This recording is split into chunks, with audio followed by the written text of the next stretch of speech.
नमस्कार। हाँ। आज एक बड़ी खबर पर बात करेंगे। भारत सरकार ने, जैसा हमें पता चला है, 7 जुलाई को एक पूर्ण राष्ट्रीय अवकाश घोषित किया है। जी हाँ, ये खबर आई है और ये पूरे देश पर लागू होगी। बिल्कुल, मतलब स्कूल, बैंक, सरकारी दफ्तर, सब बंद। हाँ, सब बंद रहेंगे उस दिन।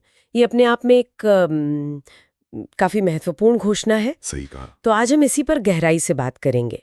हमारे स्रोतों के आधार पर इस घोषणा का मतलब क्या है, क्यों की गई होगी और इसका महत्व क्या है। ठीक है। चलिए शुरू करते हैं।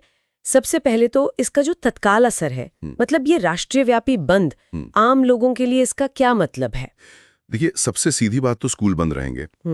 अब स्रोत ये बता रहे हैं कि इसे सिर्फ एक छुट्टी की तरह नहीं देखा जा रहा। अच्छा, मतलब सिर्फ छुट्टी नहीं। हाँ, मतलब ये एक मौका हो सकता है परिवारों के लिए कि वो साथ समय बिताएं और शायद राष्ट्रीय महत्व की जो गतिविधियां हों उनसे जुड़ें। और स्कूलों के लिए भी शायद ये एक अवसर हो सकता है कि वो सांस्कृतिक विरासत या एकता जैसे विषयों पर कुछ करें। बिल्कुल। स्रोतों में इस बात का जिक्र है कि शिक्षण संस्थान इसे राष्ट्रीय एकता और अपनी जड़ों से जुड़ने के एक मौके की तरह इस्तेमाल कर सकते हैं। ठीक है, अब आते हैं बैंकों पर। बैंक बंद होने का क्या मतलब है? क्या सिर्फ यही कि भाई अपने काम पहले निपटा लो, या इसका कोई गहरा आर्थिक पहलू भी है? देखिए, व्यक्तिगत स्तर पर तो बिल्कुल योजना बनाना बहुत जरूरी है, कैश वगैरह का इंतजाम। लेकिन हाँ, कुछ विश्लेषण इस तरफ भी इशारा करते हैं कि एकदम से अगर नकदी का फ्लो रुकता है हाँ। तो छोटे व्यवसायों पर थोड़ा असर पड़ सकता है, भले ही ऑनलाइन सेवाएं चालू रहें। अच्छा। और ये भी है कि छुट्टी के आसपास डिजिटल बैंकिंग पर दबाव बढ़ सकता है, तो सिस्टम कितना तैयार है ये भी देखने वाली बात होगी। यानी प्लानिंग सिर्फ व्यक्तिगत नहीं बल्कि एक बड़े आर्थिक नजरिए से भी जरूरी हो जाती है। सही। और सरकारी दफ्तरों का बंद होना वो भी इसी दायरे में आता है कि जरूरी काम वक्त पर करें। बिल्कुल, तैयारी ही सबसे अहम इसमें। ठीक है, तो ये तो हुई व्यवहारिक बातें। अब थोड़ा इसके पीछे के मकसद पर आते हैं। स्रोत कह रहे हैं कि ये सिर्फ एक छुट्टी नहीं है, ये राष्ट्रीय गौरव या किसी महत्वपूर्ण क्षण को याद करने जैसा है। हाँ, ये बहुत दिलचस्प पहलू है। देखिए, राष्ट्रीय अवकाश जो होते हैं ना, वो अक्सर राष्ट्रीय पहचान को मजबूत करने, नागरिकों में एकता की भावना जगाने का एक तरीका होते हैं। अच्छा। स्रोत यही बताते हैं कि ऐसे दिन लोगों को अपनी साझा संस्कृति, अपनी जड़ों से जुड़ने का और देश की जो विविधता है उसका जश्न मनाने का एक मंच देते हैं। तो ये सिर्फ एक दिन की छुट्टी से ज्यादा है, ये एक तरह से सामूहिक स्मृति को आकार देने की कोशिश है। हाँ, कह सकते हैं। सरकार का इरादा शायद सिर्फ छुट्टी देना नहीं बल्कि सक्रिय रूप से एकजुटता को बढ़ावा देना है। लेकिन क्या स्रोत ये भी बताते हैं कि ऐसे प्रतीकात्मक कदम असल में जमीन पर कितना असर डालते हैं? मतलब क्या एक दिन की छुट्टी से वाकई एकता बढ़ जाती है? देखिए, इरादा तो यही लगता है कि एकजुटता बढ़े, लोग साथ आएं।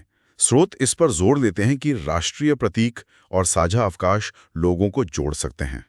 हाँ, ये सच है कि एकता सिर्फ एक दिन के आयोजन से नहीं आ जाती, पर ये उस दिशा में एक कदम तो हो सकता है ना? लोगों को सोचने, जुड़ने के लिए प्रेरित कर सकता है। सही बात है। अच्छा, तो इस जुड़ाव को जमीनी स्तर पर लाने के लिए क्या उम्मीद की जा सकती है?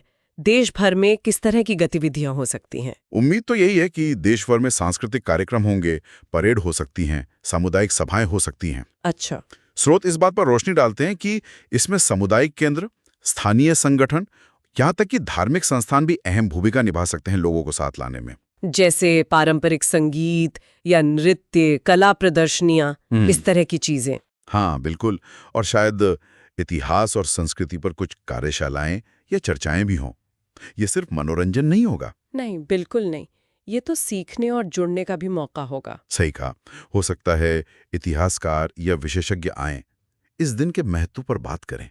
ये गतिविधियां सिर्फ जश्न नहीं होती, ये असल में सामुदायिक गौरव और अपनेपन की भावना को गहरा करती हैं।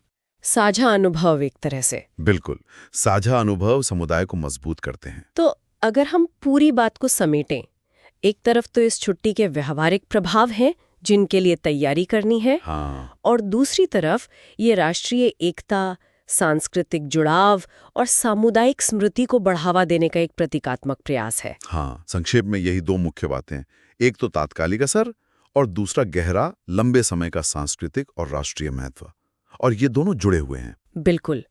और जाते जाते एक सवाल सोचने के लिए छोड़ जाते हैं। भविष्य में ये अवकाश हमारी राष्ट्रीय पहचान और हमारी सामुदायिक याददाश्त को कैसे शक्ल दे सकता है? खासकर तब जब इसके पीछे की जो असल वजह है, वो महत्वपूर्ण राष्ट्रीय घटना जिसका जिक्र स्रोतों में है, उस पर सार्वजनिक चर्चा और समझ समय के साथ और बढ़ेगी? क्या ये सिर्फ एक और छुट्टी बनकर रह जाएगा या वाकई राष्ट्रीय विमर्श का एक अहम हिस्सा बनेगा? ये देखना दिलचस्प होगा।